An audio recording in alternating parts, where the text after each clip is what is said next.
Good evening, everybody. Happy Thursday. Happy Thursday. Welcome to episode number 87. We're moving on to episode 100.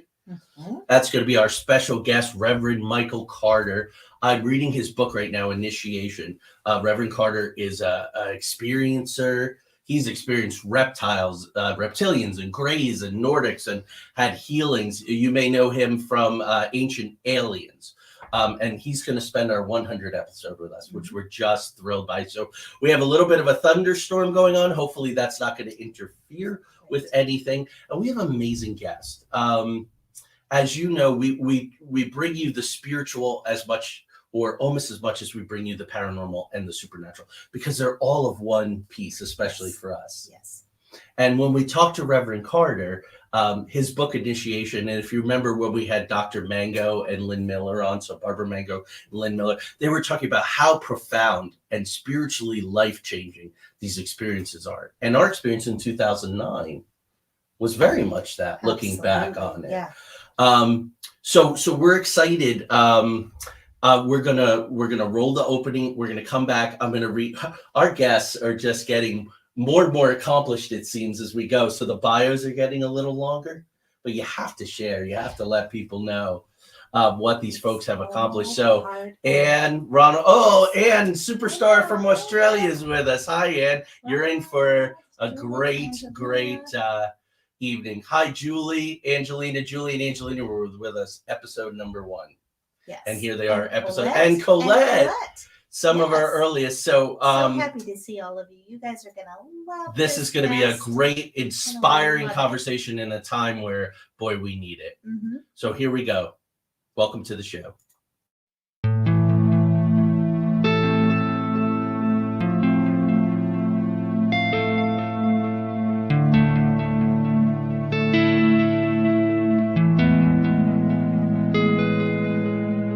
There exists a realm beyond our wildest dreams, a realm beyond reality that the gatekeepers and guardians have always told us consists of nothing but tricks of the eye, weather balloons, swamp gas, sand cranes, fairy tale myths of monsters, crackpot conspiracy theories, and desperate cries for attention. We know this realm exists, and it's just beyond the horizon. The preset path, the well-worn walkways where the cynics want us to stay. Instead, give this a listen. Put on your headphones, adjust your volume, close your eyes, and fasten your mental seatbelts, because the twilight-tinged turnoff from reality's alluring highway is looming just ahead. We're about to leave the plane of the easily explained, couldn't possibly be's, and the no way I just saw what I saw's, for the spaces and places where everything is possible, and if you stay long enough, even probable. We're about to take a journey into the outer realms.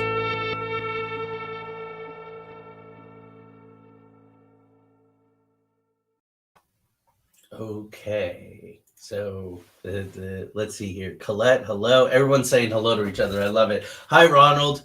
Hello, Cindy. Hi, Cindy. So I'm going to read Brent's bio. Very impressive. And then bring him on. And then you don't know from impressive once you hear him speak. So Brent N. Hunter is an award-winning writer, producer, executive producer, and executive consultant. Brent is the chairman and CEO of Spirit Rising Productions, whose mission is to produce, support, and distribute content that uplifts, inspires, and entertains people worldwide through books, videos, films, television shows, events, and cyberspace productions. Hunter is a senior director of the Cybersecurity Program Management Office at Warner Media in Burbank, California. Brent is a technically adept senior program executive, holistically leveraging program management, knowledge management, organizational change management, and a deep understanding of individual and organizational psychology to bridge the gap between tech and business teams.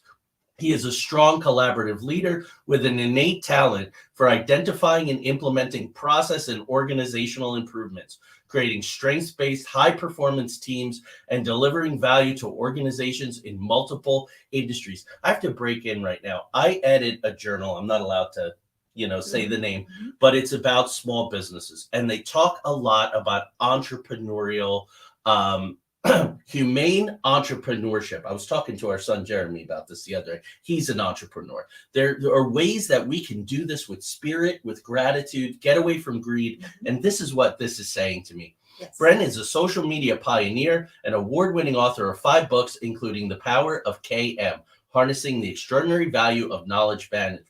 Tonight, especially, we're going to talk about one of Brent's books, The Rainbow Bridge. I have it right here, read it, reviewed it, absolutely love it, go back to it all the time. It has won 22 literary awards. It has been translated into 23 languages. And the Rainbow Bridge concept, which we're going to talk about with Brent tonight, is also known as Bifrost, is referenced in the movies Avengers: Infinity War and the Thor trilogy. So, folks, please help us welcome to Into the Outer Realms, Brent Hunter. Welcome. Thank you. It's great to be here. Oh, we're so excited to have you. As we mentioned earlier, Joey and I have been saying to each other all day, oh, I can't wait. I can't wait for tonight. Got dressed up. The audience will know I am not always this dressed up, but it was, we needed to do that. So we're just going to say hi to everybody here. Connie, and Renita are here from Australia, big stars down under, paranormal and very, very wise. So hi, Linda. Hi, Candace, Michael. And we'll go as we go along, but let's jump right in. Let's. So it was probably, I think it was about 8 months ago that I received this book and was asked to review it. And I noticed one thing right away. There's a quote at the top, folks, and it is a quote. It says, readers who are interested in love, kindness, inner peace, and a better world may find much in this book to inspire them. So that is very much our audience. That quote was written by His Holiness the 14th Dalai Lama. And I don't know about you folks, I read about 80 books a year and have read for decades that many books. And you don't see the Dalai Lama on a front cover endorsing a book. That got my attention. And the next week or so, I delved into this book, and we're going to unpack it tonight with the author. Yes. How exciting is that? Very exciting. It has so many important messages for arguably, now, those of you who are in your senior years, maybe you've lived through other things that we're trying. I know my parents going through the Vietnam War, and my father with Agent Orange and everything like that. This may be just another, as Odysseus says, let it come, just one more challenge. But for us, these are unprecedented, chaotic times, and a little bit frightening. So, first question, what is a rainbow bridge? And can you explain the alternate name, Bifrost or Bifrost, or, depending on how Nordic you want to get, which is used in the Thor films? Sure, absolutely. So the Rainbow Bridge, actually, the book that you were just holding is the 4th edition. I wrote the 1st edition back in 2001. And at that time, my mission was to illuminate the common ground in the world's major wisdom traditions in as few pages as possible in the smallest possible format. So it was literally a 3 by 5 inch book. Wow. And so since then, it's been, through the 2nd and 3rd and now 4th editions. So the original intention was to create this bridge of common ground between all of the world's major wisdom traditions. And I call these universal principles. So that was the original intention of the Rainbow Bridge. And it was kind of downloaded, if you will, through various meditations that I had. And I was told when I asked I asked my guidance what the name of the book should be, it was very clear. They said, well, it's called The Rainbow Bridge. And I had questions about that in my mind as I was thinking about this, and it was just always clear. No, it's called the Rainbow Bridge.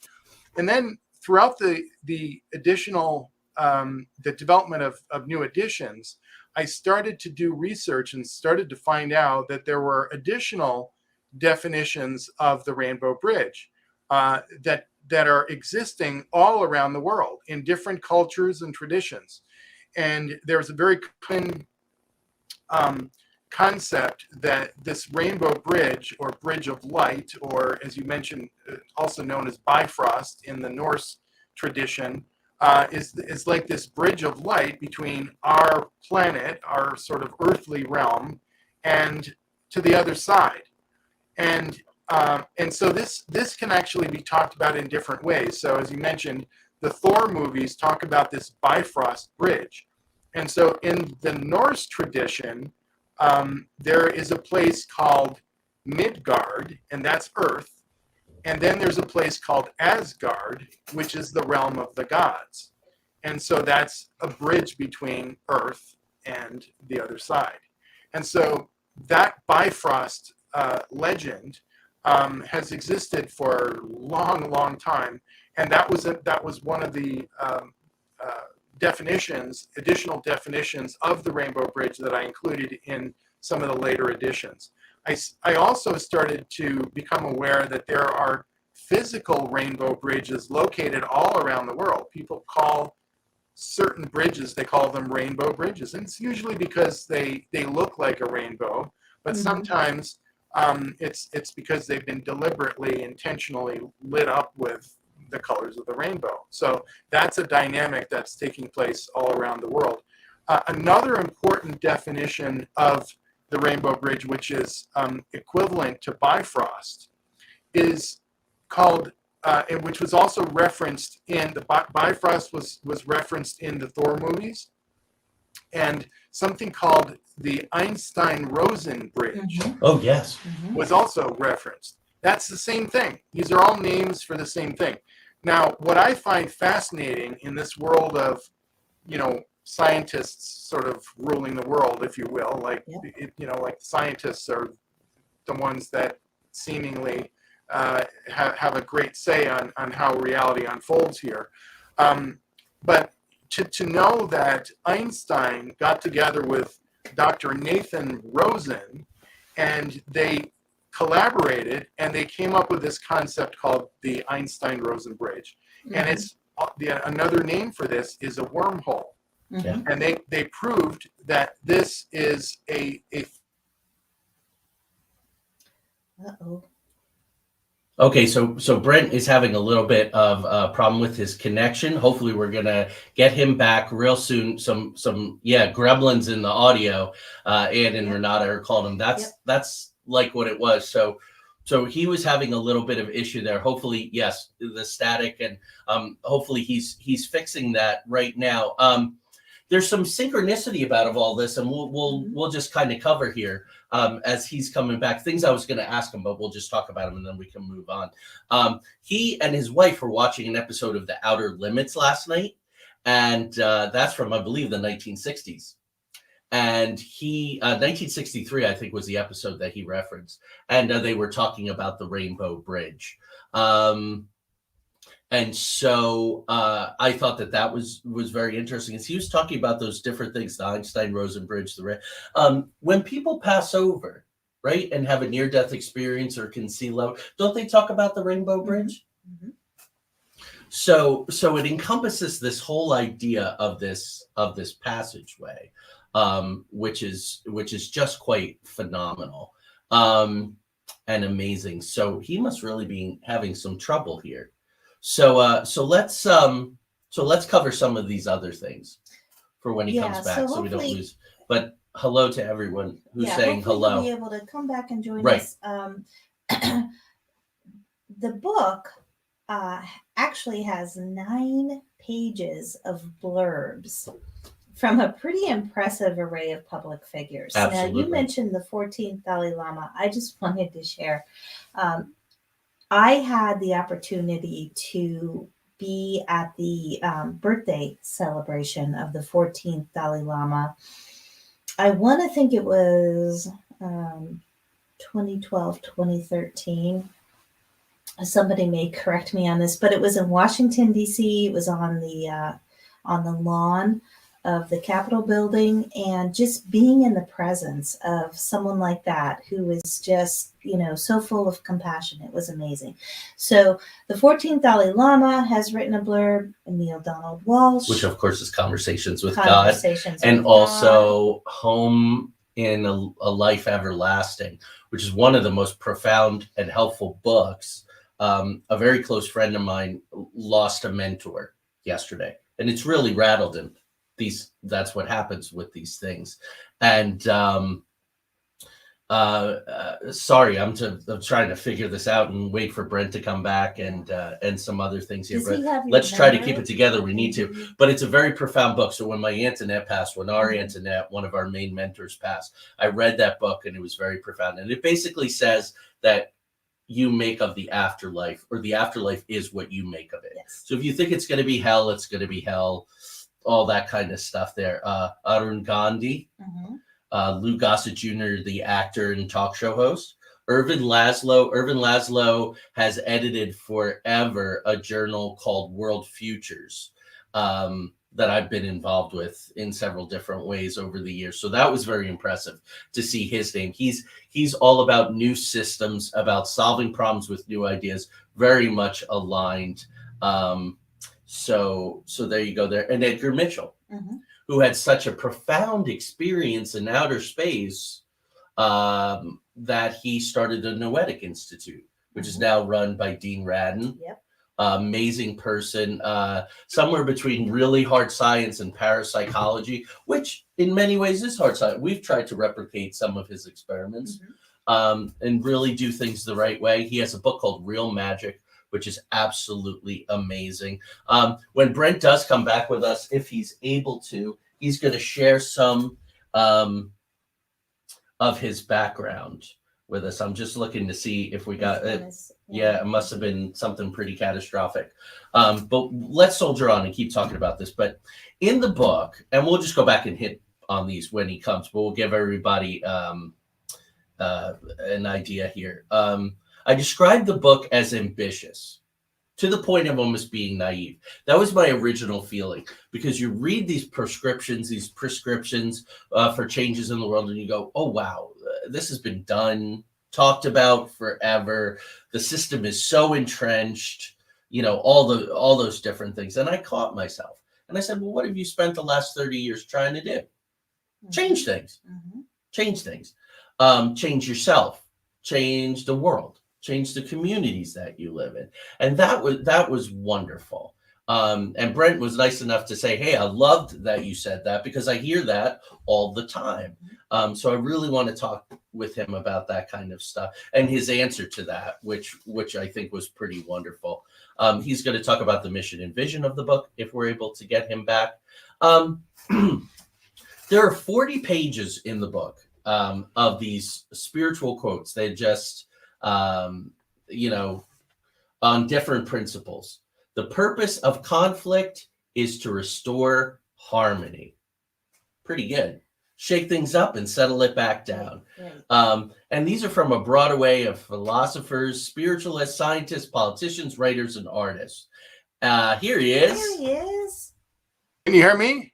Welcome back. Welcome back. Sorry, that was really weird. The whole machine just crashed, and I had to reboot. So, wow.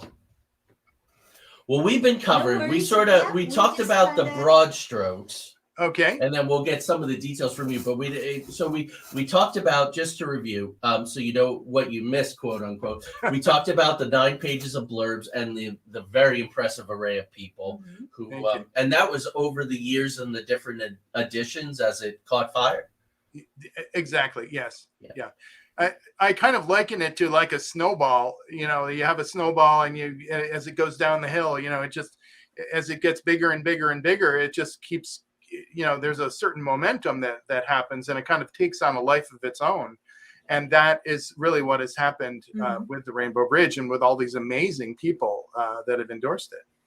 Right. We have a friend. He's trained in the I Ching, going all the way back to the ancient masters. He's also a Toltec shaman, and he channels books. He gets downloads, but he also writes other books, and he says there's a very distinct difference for him about how much control he has over the material, how it's delivered. You were talking about it's going to be called the Rainbow Bridge. Do you have that? Is there a distinction when you're receiving those downloads? Yeah, that's a great question. I actually get different kinds of downloads. There are some downloads that I get that are very specific ideas with very incredible amount of detail, and I just write them down or record them or type them in when I get these downloads. And I I don't know where these come from, or is it channeling? I don't know. But one of the things I will tell you is that one of my intentions and one of my practices is knowing that we live in an infinite universe where anything and everything is possible without exception. That there's that we have to kind of keep our ideals, be guided by our ideals, right? Mm-hmm. So one of the ideals that I have is, okay, if this Rainbow Bridge exists, if there's this Bifrost exists, the Einstein Rosen bridge exists, which we have all reasons to believe that it does exist, then one of the meditative practices that I have is to go into a state of meditation where I am imagining my mind connecting into a world that's based on peace and harmony. Mm-hmm. The world of the future that is peaceful, where there is an unlimited, abundant lifestyle for everyone. Mm-hmm. With incredibly advanced technologies, and abundance and peace. And so so that's one of the things that I do, is I'm using this Einstein-Rosen bridge concept to kind of download pieces of the puzzle, or new information continuously about the Rainbow Bridge and about what we need to do. As a project and program management professional, one of the things that I do for a living is, we have a project, and whatever the project is, to develop some software, to install some hardware, or whatever it happens to be. You start with an end goal. Okay, this is what it looks like at the end. And then you work your way back, right? You're just very specific about what it is that it looks like that you're building. And then you work back. You build your plans backwards. And it's the same exact process.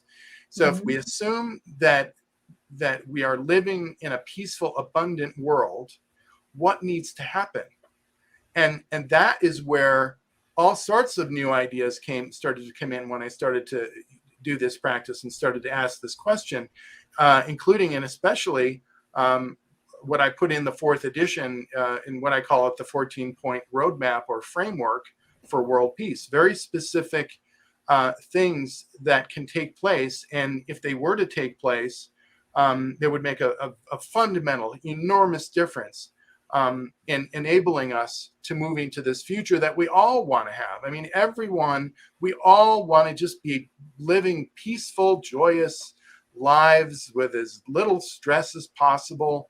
And we want to have love in our lives and happiness and joy. Everybody wants that. And so I believe that, to me, it's a given that we will actually experience that world of peace and harmony and abundance.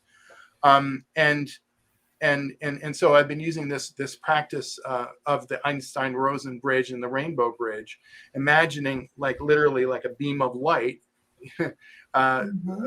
or just some downloads, or just a meditative practice. And there's a lot of different ways of doing it, but really the intention is just for me to receive information from the other side, from that universe, or from out of the multiverse, right? From that particular incarnation of events that leads to a peaceful, abundant world, like to bring that back to Earth, to right here and right now. And mm-hmm. that's where a lot of these ideas in the Rainbow Bridge came from. Right. So our friend Lori has a wonderful collection of crystal skulls, meditates, and very spiritual. She's a Reiki master. She asked, is the meditation in the book? I can't recall. Yeah, great question. That particular, what I'm talking about in terms of the Einstein-Rosen bridge, no, that is actually not in the book. That's something I developed actually kind of after the fourth edition. And it actually started before the fourth edition, but I've been developing it more and more and more. And it's extended into my work in something called knowledge management, but that's a whole other subject. Right. But yeah, there are quite a few meditations in the book. It's just that particular one isn't there. Right. So is the Rainbow Bridge, is this your Leaves of Grass? Is this your Walt Whitman? Do you think there'll be a fifth or maybe more editions that continue to evolve, or will the work evolve into different works? So I'm not familiar with that saying. Oh, so the poet Walt Whitman from Civil War era, Sing the Body Electric, and his book Leaves of Grass had endless editions where he would revise it, put things in, take things out. It just evolved through his whole lifetime. It's unique. Most writers, I mentor a lot of novelists, and all, they say, "Oh man, I wish I could get that first or second book back." Well, he did that. So do you anticipate there'll be further revised editions of it? Yeah, that's a great question. I actually say that the Rainbow Bridge is a living book, because there's the fourth edition is the level of consciousness that I had when I published it. If I were to produce or publish a fifth edition, it would be expanded more. It would have a lot more information. But my guidance right now is not to be thinking about a fifth edition right now at this particular point in time. That what I'm being called to do is to help focus on shifting mindsets in the world, and of course bridging divides. But shifting mindsets is super important, and this whole idea of a bridge. That's the other thing, like the Rainbow Bridge I was saying before, there's a lot of different ways of looking at it. Another way of looking at it is the Rainbow Bridge is a bridge to our future, right? And one of the things that I do is I every step I take every day, I'm imagining like if I was on a gigantic board game, right? Every step that I take, I'm landing on a universal principle. Take another step, it's another universal principle, and that's kind of like how I view moving forward into the future. But it's basically this bridge to a better world. There's also other there's other definitions of it as well. Many people have heard about the Rainbow Bridge for pets, and it's a kind of a legend or poem, very, very beautiful, very powerful poem that talks about our pets, and when they pass away, they go to the other side of the Rainbow Bridge. And when we pass away and we start to go onto the other side of the Rainbow Bridge, our pets are the first ones that will greet us once we are over there. And this poem or legend is really powerful, and it's helped millions of people worldwide whenever their pets pass away, because they're like a part of our family when a pet passes away. Absolutely. Yeah. So, Brent, the Rainbow Bridge has been translated into more than 20 languages. Amazing. I know. It's Thank won you. the Living Now Bronze Medal for World Peace in 2013. What led you to write the book initially? Yeah, great question. Writing the Rainbow Bridge was a direct result of a business that I started and that I ran. It was called The Park. I started it in 1994, and it was the world's first intentionally global online community. We called them online communities back then. Wow. Today we call them social networks. So so The Park was really a precursor to places like Facebook and LinkedIn and MySpace and other social networking sites, right? MySpace is pretty old by now at this point. But running The Park was an enormous challenge. I had about 80 investors. I had a whole team of people. We were trying to raise funds. We were trying to build a viable business. We were able to raise about $1.8 million. but it was during the dot-com craze. We were not Mhm. able to raise the amount of money that we needed to raise in order to build a viable, sustainable business. So we had to shut down. But the park existed between 1994 and 2001 when I had to shut it down. And it involved an incredible number of sleepless nights, just like unbelievably challenging situations. And during that period of time, I spent a lot of time meditating and taking notes and pulling out the Bible and the Bhagavad Gita and the Mhm. Torah and all these different religious texts, trying to understand what is life all about? How can we use this wisdom? And I would take notes. And so one day I was meditating and I had all these notes all around, and suddenly it dawned on me, or it was downloaded into my mind, the idea that this represents what all these notes that I took represents what is common in all of the world's major wisdom traditions. And so I wouldn't have been able to write that book if I hadn't gone through some incredibly, just unbelievably challenging situations for a long period of time. And it was because of those challenges that I was able to take these notes, which then I transformed and created the book. So that's kind of what led to the creation of the Rainbow Bridge.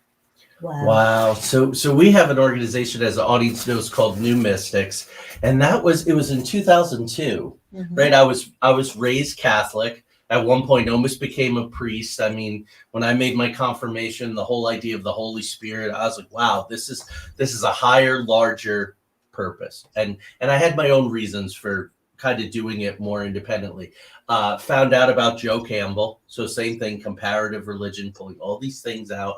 And then the next step was, and you've mentioned quantum realities and all, was Fritjof Chopra, the Tao of physics, and Michael Talbot and all those kind of people, and going, whoa, Indra's net, which is this, which is a Hindu idea, is very much like what they know about the subatomic world.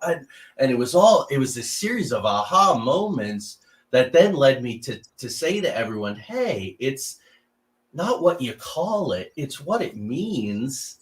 And I feel like that's you wound up on that same path there, similar path. Yeah, it's very, very, very similar. What I was trying to do with the world's major wisdom traditions, and I should say a little bit about my backgrounds, because I think it helps understand. Yes. So my mother was born and raised in Turkey, so she was 100% Muslim. My father was Jewish, but they raised us as Christians, Methodist Christians, and as if that wasn't confusing enough, my father was also very, very interested in meditation and in Zen Buddhism. So for a long, for a huge portion of my life, I've been exposed to these concepts, wondering all about them. And my father, because of his intense interest in meditation, he brought me and my two sisters to learn how to do transcendental meditation. I was 12 years old when I learned how to do TM. Wow. So I've been doing TM ever since. So it's this multicultural, multi-religious background in me that when I hear things like, if you don't believe in Jesus, you're damned to hell, or if you don't believe in Allah, Mhm. I just know there's just like, that's simply not true. All right. And it's like we're all a mix, and like, what is common? So the Rainbow Bridge, the intention there was, what is the heart essence? Not the stories and the details about this person said this and at this particular period of time and this happened and that happened. It's all about what is the heart essence about? If you were, and sometimes I use this image in my mind. If you were in a desert and you didn't have any water, there's nobody around for 100 miles, you're there by yourself. You're trying to figure out where to go, and you're walking, and then you can't walk anymore. Now you're crawling, and then you get to the point where you're like barely able to even crawl. And, it's in those moments of complete, sort of giving up or giving, up to a higher power, that you start to see things in a very, very different kind of way. And it's through the heart. It's not through the sort of mental, intellectual, rational way of understanding things. So that's what the Rainbow Bridge, the universal principles. There's 60 universal principles that are in the 4th edition, and that's what they represent, is the common ground. Right. Yeah, we're going to get to that. And they're right in the center of this beautiful cover, folks. You'll see the heart there. And I think that leads into the next, that release, that surrender, that was, I've talked about that when we got the property in West Virginia, the 3 acres, and just nothing was going right. We had no idea if we had made a huge mistake. And for the first time in my life, we were 30, 35, 36, somewhere like that. Yeah, just kind of looked up into the sky and said, thy will be done. I'm putting this, whatever is in our higher interest, so mote it be, whatever the language is, right? Across the books, the holy books and everything from grimoires to Bibles to the Torah. There's this idea of that incredible surrender. And coming from the heart makes so much sense, because in my review, I described the book as very ambitious to the point of almost being naive. And I talked to the audience while you were rebooting the computer about my own journey, self-checking, right? So sometimes the best thing we can do, a mentor of mine, Jerry Cullity, someone would be firm on a position, just no medium path, just this extreme. And he would just look at him and say, and it can't be anything else. And reading my own words about your book, that was that, wait a minute, hold on now, right? So, and I meant it as a compliment, and you understand that. Was it your intention when you were writing the book to push the envelope of what is possible as far as systemic change? And that's what you're talking about. I mean, in those frameworks, systemic change, core change. Was it in your intention to push that envelope, even though that leads people to think that radical new ideas are impossible to implement? Yeah, great question. No, I was not intending on pushing any envelopes. I was simply exercising a logical thought process, and that is, the world is going to be living in peace and harmony, and because we live in an abundant, infinite universe, multiverse is more accurately stated. We're not experiencing abundance and infinity on planet Earth right now, but the multiverse itself is completely infinite. So to me, I was just coming from the space of, okay, we're going to be living in peace and harmony and abundance. What needs to happen? So work backwards, right? And so first of all, the financial system, the entire financial system is like a game of Monopoly. And if you have, a lot of houses and hotels, you're having a great time playing this game of Monopoly. But just like when you play the regular game of Monopoly, there comes a point at which it's very clear that nobody else is going to win. Like there's one winner, and that person is simply going to get more and more and more houses and hotels. Yeah. And at that point in the game, the person that has all the hotels and the houses, they're having a great time. What about everyone else, though? Is it very fun? No, it's not even really, it's not fun at all, because that you can see after every turn that goes by, you can see what's happening. Yeah. And so that's what's going on in the world today. And we need to have a fundamental shift. We need to have a reset in the financial system. This is just one example, right? Another example, and there's 14 examples here, but another major example is restructuring of the United Nations. Yes. And so I don't know if you want me to talk about any of these things right now, or that was the big one later. Yeah, no, that was the big one for me, to say, what if the General Counsel had more power than the Security Council? So, but it's your book, it's your idea, so you talk about it. But yeah.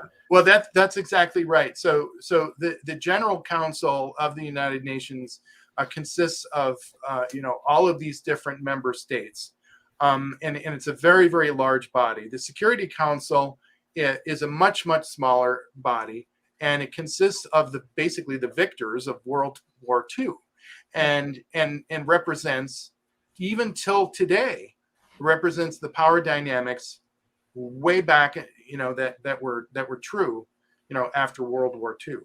And so the Security Council is a small body, and yet it makes most of the decisions because it's the way it's structured.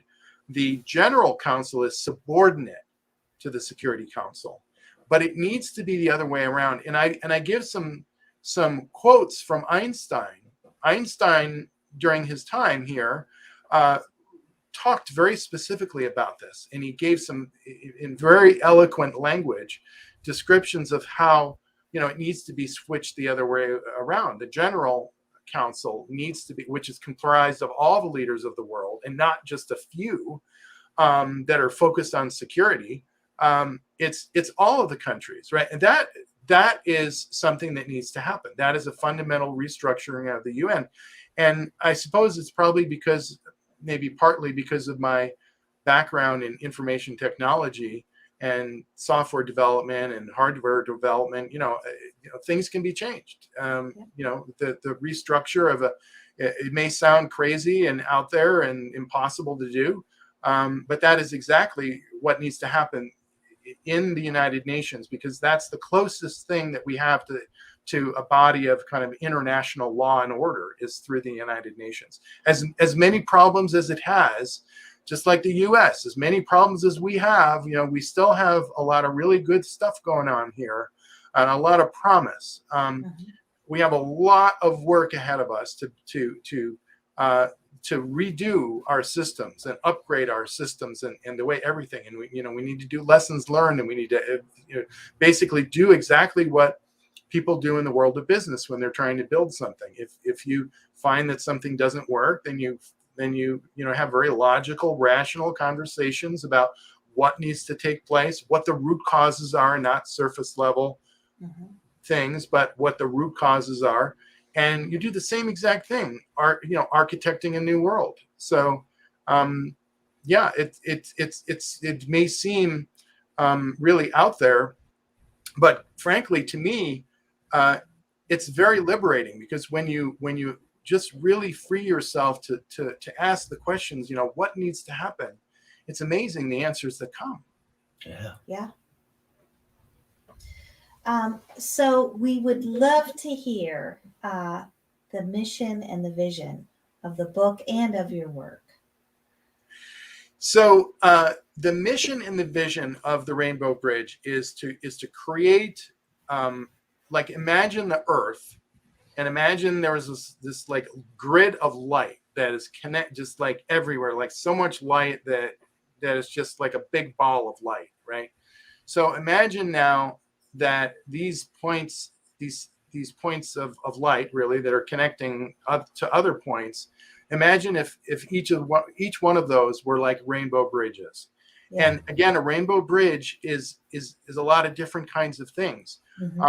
Another way we can think about the rainbow bridge is that it represents a kind of like a beam of light, or a connection through the quantum field from my heart to your heart, and to all of the listeners' hearts that are listening today.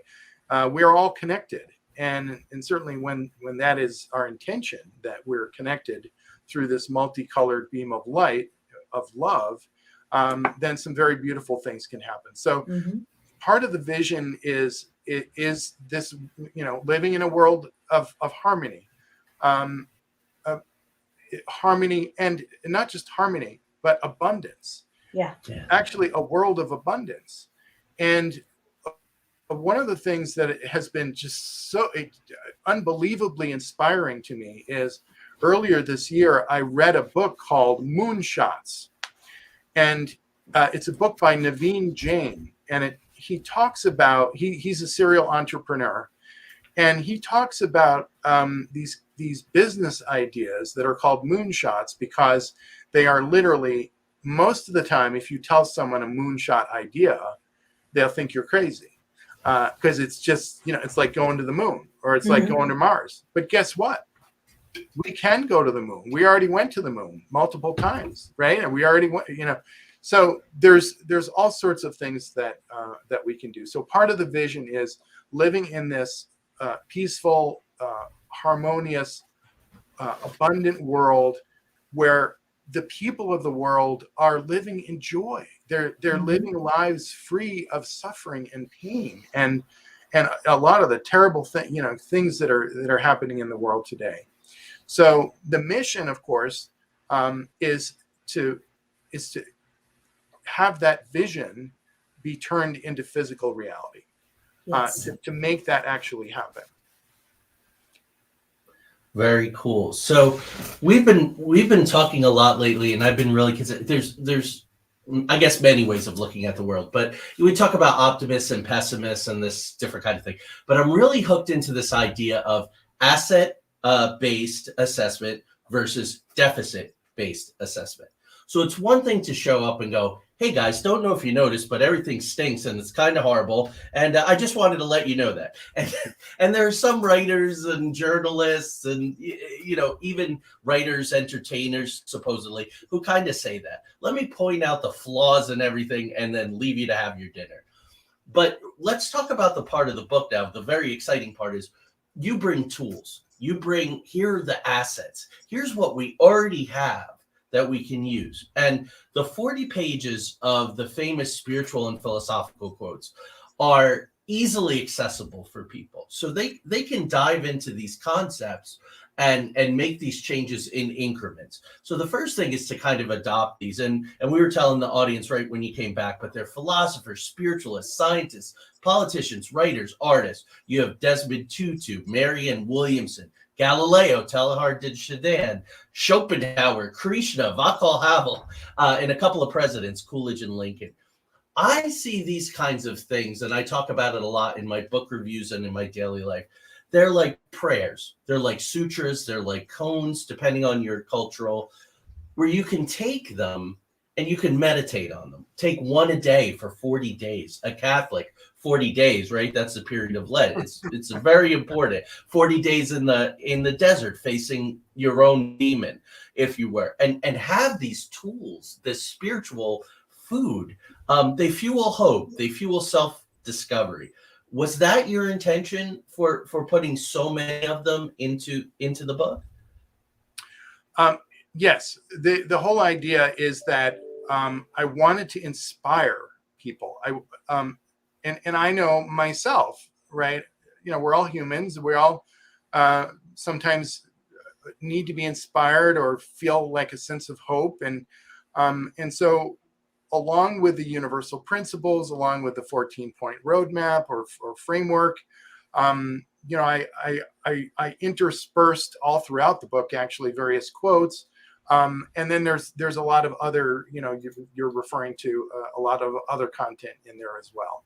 So the idea was to give people certain things to think about that would inspire people, that would cause people to think about things. Fundamental, like a lot of things in the Rainbow Bridge, just like a lot of things in life, are not necessarily new, right? But sometimes we just need to be reminded of things. We need to be reminded of things that we already know.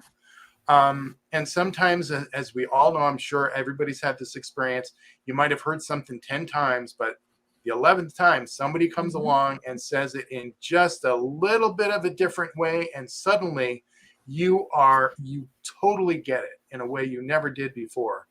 And so, my hope was that some of these concepts and some of these quotes would provide that kind of inspiration.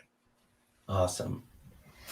So the core of Rainbow Bridge is the 6 universal principles, and some examples are the golden rule: as you think, so it is; love your neighbor; being of service; and unconditional love.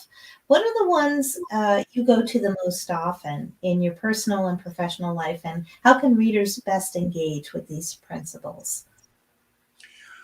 Well, I use all these different principles in different ways, depending on certain circumstances. In the business world, for example, typically Um, a lot of it is transferable into the business world. Patience, having patience with people, having compassion, especially with the pandemic, right? Yeah. Working with people around around the country and around the world, having a sense of compassion and understanding and patience, and a sense of love, and there's persistence. There's the power of our mind. I think that our minds are so incredibly powerful that we are only just beginning to recognize really how powerful they are. They're way more powerful than even today's fastest supercomputer. Yeah. And we're just understanding really how do our brains even work.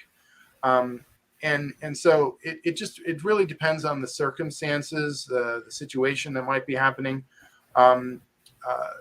Acting as if, that is one that is, I think, super important, because and it can be said in different ways, but it comes down to focusing on what you want, not focusing on what you don't want, but focusing on what you want. Again, just like a computer systems person, a computer professional or business professional, if you're embarking on some kind of project, you get together and you say, well, what are we doing?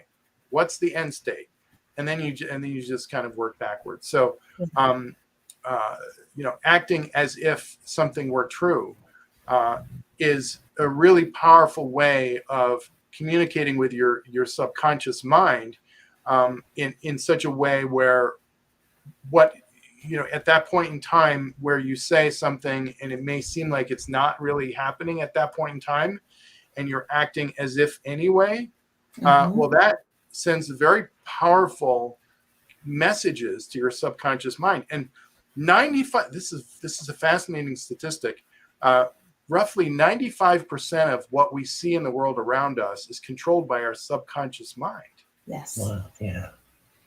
Our conscious mind is only controlling about 5%. So the real game here is, how do we communicate with our subconscious minds, and how do we reprogram our subconscious minds to be in much more alignment with principles of living in an infinite universe and principles of abundance and peace and cooperation, those kinds of things. Right. Cool. So, Lori, kind of anticipating the next question, like we said, she's a Reiki healer and a sensitive. Which ones have been the hardest and why? Because it's in the outline this way. One of my favorite overlaps in the book, in the universal principles and other things that I've been taught, is Don Miguel Ruiz's 4 agreements and the one, don't take things personally. That's one of those ones where I work on that every day. And Lori asks, which ones are the hardest for you of the 60 universal principles? What are the ones that you really have to keep on top of and keep working with? Well, I think for me, it really, again, depends on the situation. Sometimes being patient with people can be really, really super challenging, depending on the group of people that I'm with, for example, right? It could be very challenging in a work environment, trying to really be patient with people. In other contexts, that's not hard at all. It's just something that just completely comes naturally to me. So I think some of the ones that I try to focus on are the ones that are related to our minds, because our minds are so powerful. Whatever we focus on is what we manifest. And this is true individually, and it's true collectively. And it's really important because, when we talk about creating a better world and the 14-point framework for world peace, the starting point for everything that we're talking about is always within. So focusing on our own internal state and coming from a place of peace and harmony and love. So so I guess patience sometimes may be a challenge. And the ones again that I try to remind myself are the ones that have to do with the mind. Focus on what we want, not what we don't want. And again, we can use some common examples. If you're trying to build a house, you don't have in your mind the kind of house you don't want, right? You have a blueprint. That's a great you have example. Right? Yeah. I mean, you have a blueprint. You know what your house is going to look like. So you know what it is, and that's what you go off and you build. And yet, when it comes to regular everyday worries about things, especially now, here in the U.S. and all across the world, it can be very scary. And in our thinking and our options can feel a little bit constricted.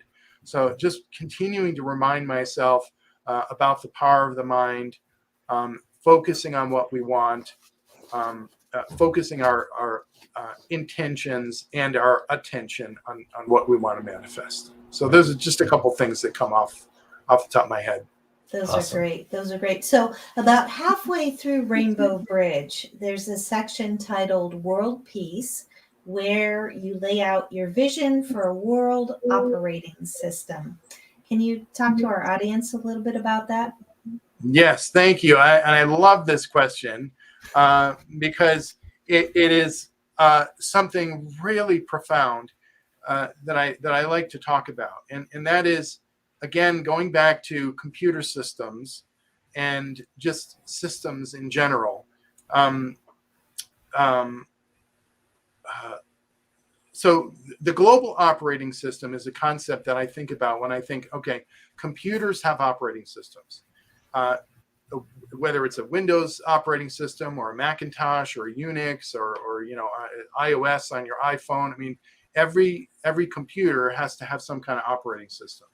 And the purpose of the operating system is to ensure the equitable distribution of resources, such as the CPU power, such as the memory, such as the hard drive capacity, etc.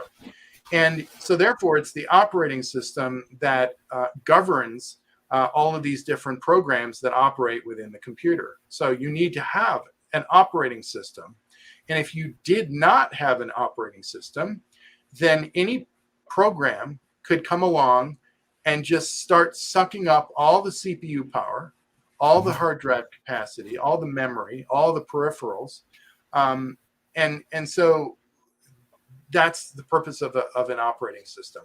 Now, if we think about the world today is a completely interconnected system of systems. We're completely interconnected with everyone. The financial systems, the communication systems, everything is completely connected.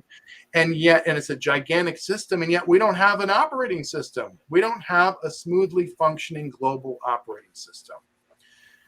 So when you look at it like that and say, well, we don't have an operating system, well, then of course, all the problems that we have are not surprising at all. You expect, of course, we're going to have problems. If we don't have an operating system for the world, then various programs can start sucking up resources of the planet. And I think that's exactly what's happening. Now, there's a lot of amazing things we've got going on here on this planet. And we talked about one of them before, is the United Nations. And again, for all of its flaws, just like here in the US, for all of our flaws, we've got a lot going for us. It's the same thing for the UN. It's the one international body that has ensured peace and stability. And yet because of what we talked about before, the structuring of the Security Council being superordinate to the General Council or the General Assembly, that is a fundamental restructuring that needs to occur. So the global operating system, again, is this idea that just think about it like a computer. And if you realize the world doesn't have a smoothly functioning global operating system that's really effective, then of course we're going to have poverty. Of course, we're going to have crime and anger and frustration. We have right now, as we talk, 1/3 of the people in the world do not have clean drinking water. Yeah. That is just horrific. 1/3 of the people don't have clean drinking water. And then, half the people in the world are struggling to survive on less than $2 a day.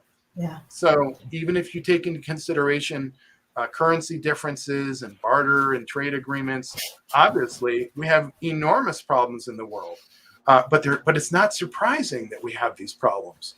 And so therefore, when you recognize, there's the need, how do we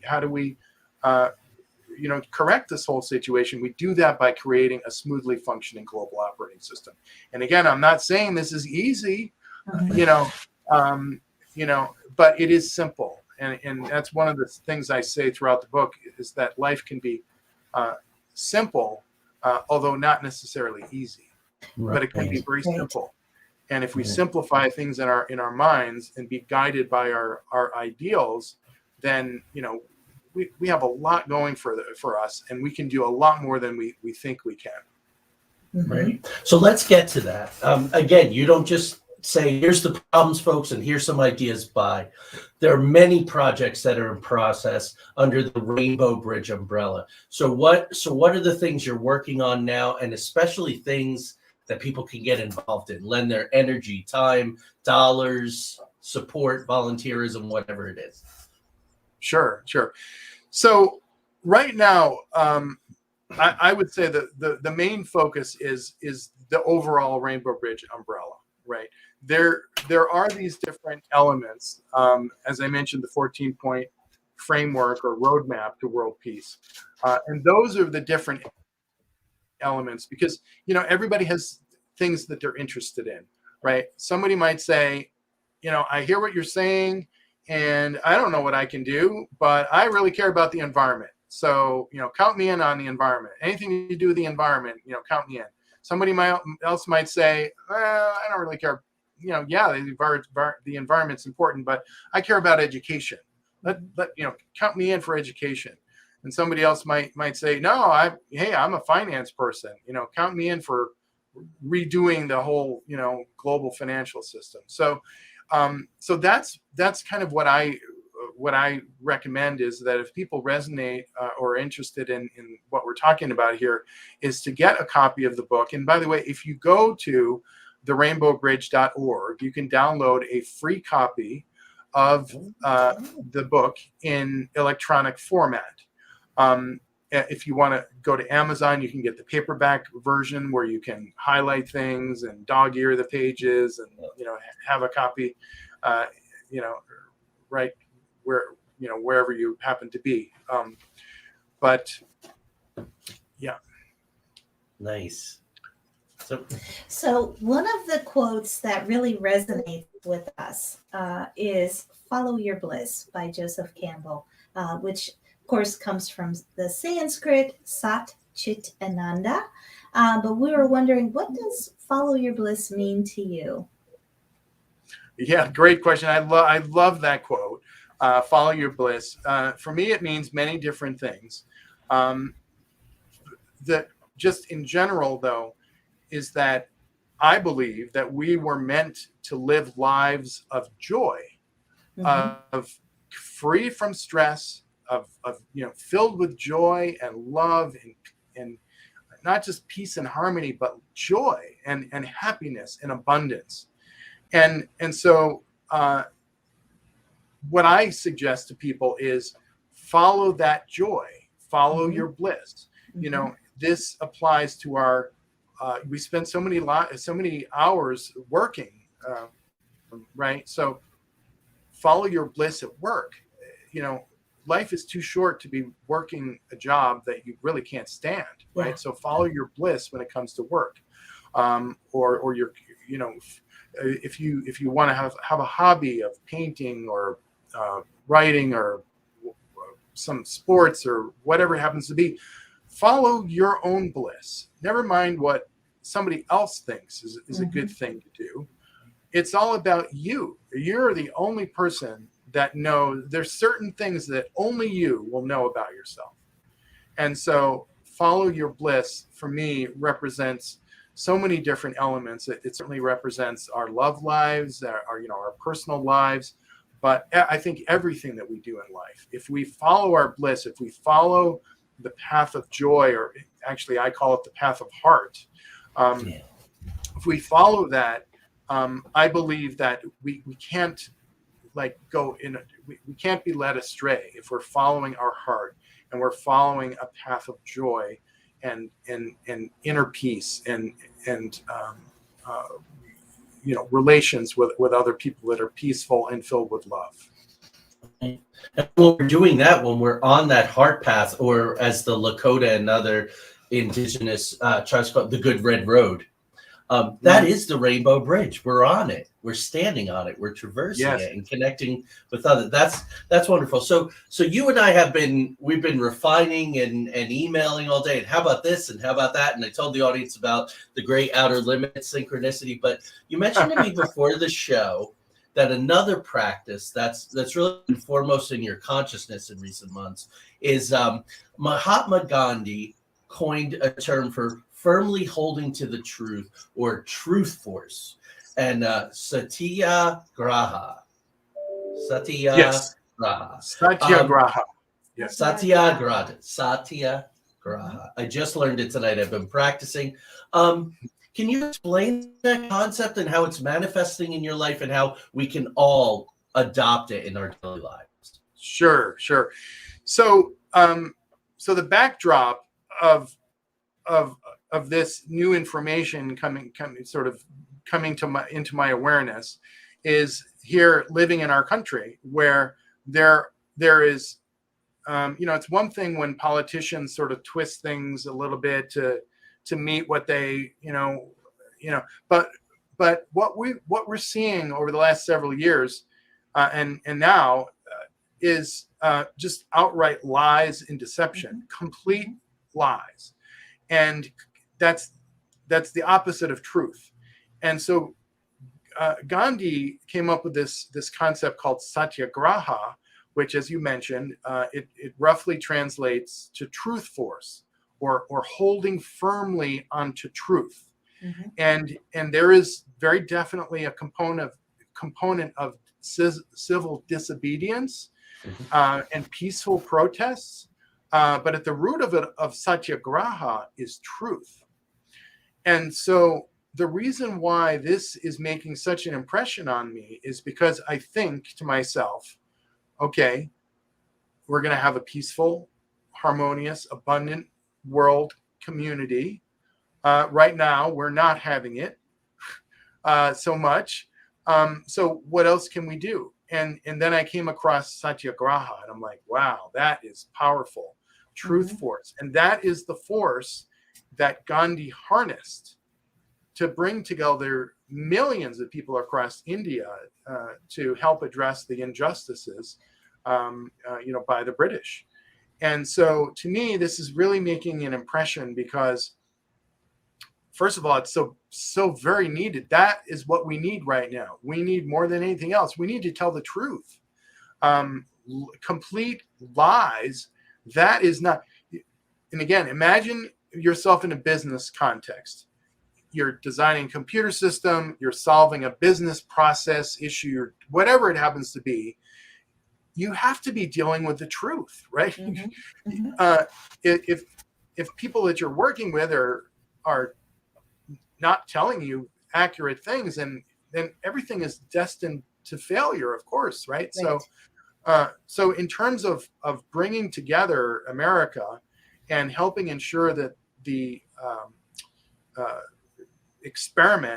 American experiment in democracy continues and is reformed to become even better through these challenges, and that can also shine great hope, all around different parts of the world.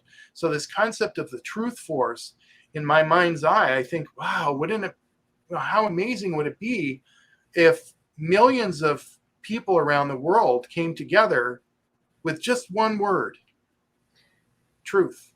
Yeah. Truth. Right. Just one word. And say, that's what we're here for, truth. That's it. Yeah. Truth. How powerful would that be? And same thing, imagine individuals coming together, and imagine millions of companies all around the world and organizations around the world. Now, we would see some very rapid change in the way that that reality is unfolding in the 3D world. So this Satyagraha concept, this truth force concept, is really powerful. People that practice Satyagraha are called Satyagrahis. And, when I come up with these different ideas, sometimes I will look up to see if the internet domain is available. And I have a lot of, I've registered many different domains. But just a few days ago, I decided to look up Satyagrahis, and was quite pleased to see that nobody in the world has reserved satyagrahis.org, .net, or .tv, which are three majorly important, like the .org in particular, because that's like an organizational. Imagine an organization of, hundreds of millions of people coming together around the world, all focused on one thing, and that is truth. That would be powerful. Wow. That is powerful. Martin Luther King was so influenced by Gandhi, adopted so many of his things. And in one of his speeches, he said, we must meet physical force with soul force. And as beautiful as it is, meet physical force, meet all kinds of negative force with truth force. I love that. Speaking truth to power. Simply saying, because, Brent, I'm sure you're aware of this because of the work that you do, fake news spreads on social media 7 times faster. And we wonder why people don't, all because of the work we do and the people we know, all day I'm getting these articles.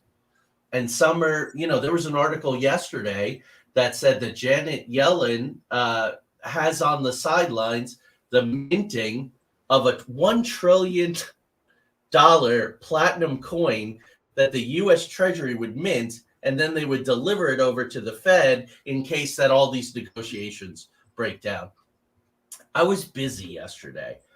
I don't know if that's true. I'm always looking at the banners of the website and going, wait, okay, this is U.S. News Report. That's not the same as U.S. News and World Report. So you have these sneaky branding things. So this idea of Satyagraha, I'm going to put that on my wall because I don't care for lying. Lying has done so much damage in my life. I don't stand for it. People say, what turns you off most about people? Lying.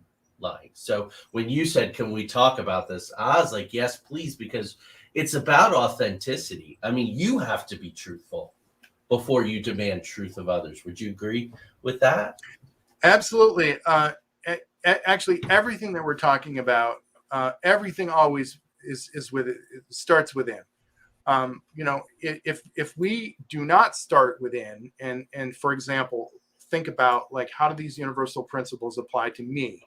About what can I do in my own life, and what kind of baggage or do I have from my childhood or from my upbringing, from my previous experiences? I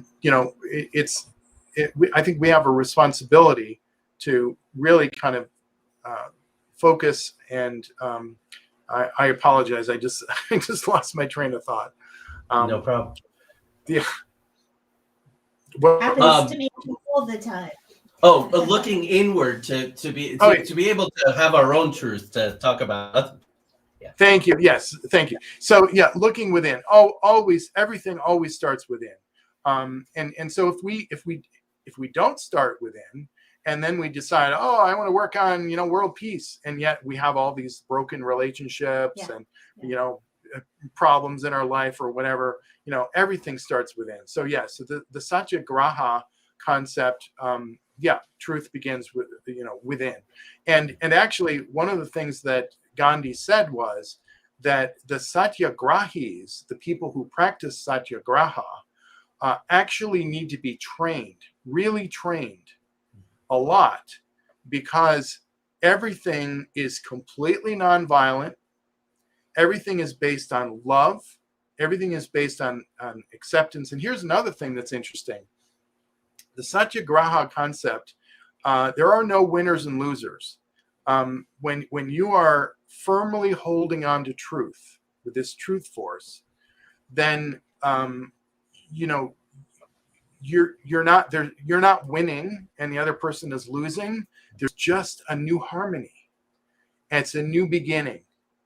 And that's a really important part. And so Gandhi recognized this and said that satyagrahis, are people that are serious about doing something with this satyagraha, have to start within and have to be trained, because it's not necessarily easy, because sometimes satyagraha and all these different concepts are not very easy to actually implement. They can be very difficult. So when you're challenged, you need to understand how to navigate those in order to successfully, continue to operate from a position of love and truth. And if you don't have that kind of training, then you may inadvertently go out in the world and have conversations or dynamics with other people that are not fully based in love and truth. Right.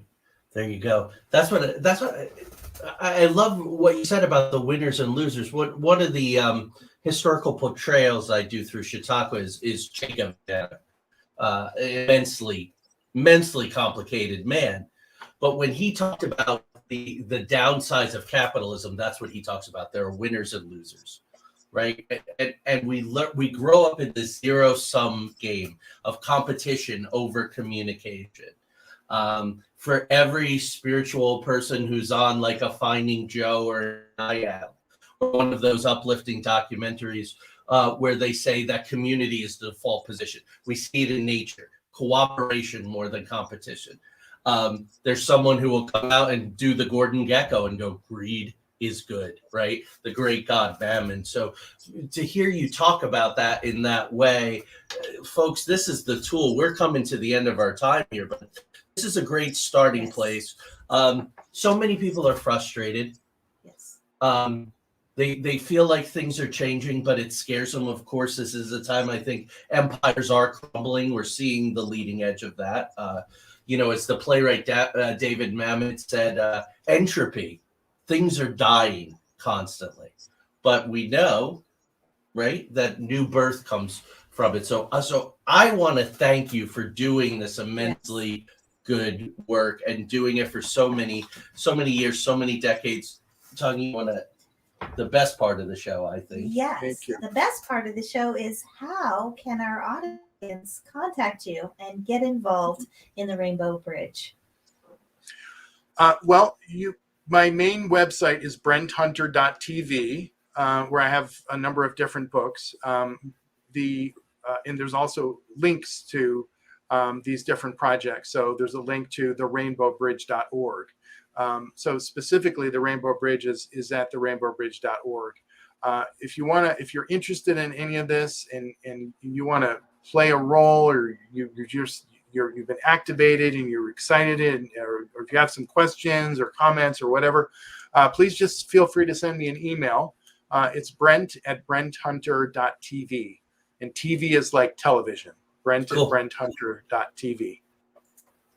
Very good. Okay, Wonderful. Brent, we're going to drop you out and say a quick good night to the audience, but please stick around so we can properly thank you. Say a proper good night. Yes. Thank you so much.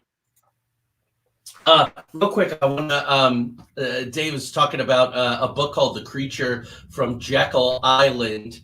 We have the Red Thread Collective and all, but seriously, folks, if you don't know about the Federal Reserve, which is not federal, it's a private organization of banks, and it's not a reserve. It doesn't hold anything, but it makes all the rules. And that whole game was worked out on an island off the coast of Georgia called Jekyll Island.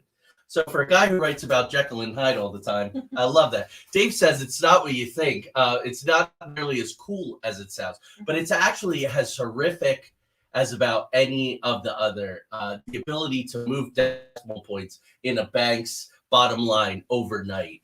I think a lot of the things that happened during the pandemic with the Fed buying up treasury bonds and all this kind of stuff does not help the country. at all. So we don't get too preachy here, but go out and learn about the Federal Reserve, especially since they're talking about this $1 trillion platinum coin. Ridiculous. I would like to say, Yes, more please. importantly, go out and learn how the frequency of your own thoughts and your own emotions and your own beliefs affect your reality. So it's great to educate yourself and know about things, but understand that, don't believe this, this model of lack.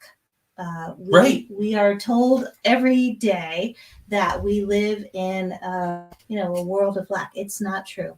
We live in an abundant world and an abundant universe. So tune into that. That's And the right. universe will respond. Brent has totally inspired us even more. Yes. So you're all in trouble. Yes. The last thing I'll say before we send you on your merry way is the myth of the other.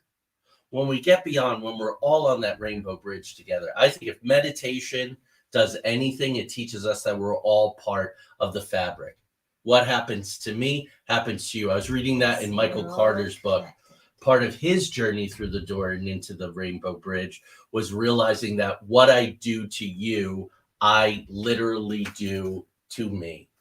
If I insult you, if I starve you, if I hurt you, I am hurting, insulting, and starving me. Mm-hmm. So we should probably end right there. We could go all night. Forever. But hey, what can you say about a person that inspires us even more? Yes. We get more inspired. Thank you to Brent Hunter. Yeah, he's a very busy man, highly in demand, as you can imagine. We're very grateful that he spent an hour and 15 minutes with us tonight. Lori says karma. Yeah, it could be about that. Karma is a confusing concept to me. Karma's frequency. I try to keep my candle lit and my vibration high. Yeah, it's not a penal-based concept. It's just, you plant an apple seed to get an apple tree. Some great guests coming up next week. L.A. Marzulli, if you're interested in the Nephilim, the giants of the Bible, the flood that may or may not have gotten rid of them, elongated skulls, unexplainable structures in Peru, where it looks like the stones were heated up and melted together to form and have lasted thousands of years with no mortar, nothing like that. Mm-hmm. Sound technology. What does he call it? He calls it architectural fascism. You want to talk about someone who's the antidote to the lies and is speaking his own form of satyagraha. Tune in for L.A. Marzulli. The next week's going to be fun. It's October. It's Halloween season. We're doing A.R. Sylvia and folklore's relationship to vampires. Mm-hmm. Fascinating work. He's done a great book. And then we are coming back for the end of the month with our top 10 favorite ghost stories. Mm-hmm. On film, TV, books, and all that. Guys, have a great night. Thank you, everybody who stayed with us. Take care. We love you very much. Join us next week on Into the Outer Realms, where the paranormal and the supernatural are just the normal and the natural. God bless. Namaste, everyone. Take care, everyone. Big peace.